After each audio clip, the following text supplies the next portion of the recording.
Wait lang, close up kayo. Over. Ano na sa baby si Kirasid? Ha? Diyos sa asawa niyan. Ang ngayon, wala dahil sira na. Sabi siya sa anak. Ay, sa March 16 pa naman.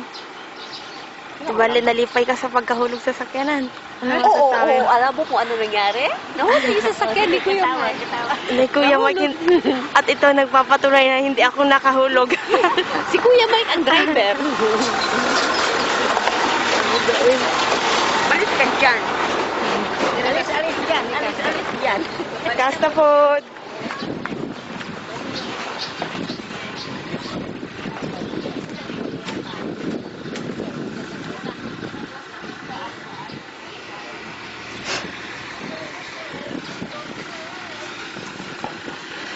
Ito isang katunayan.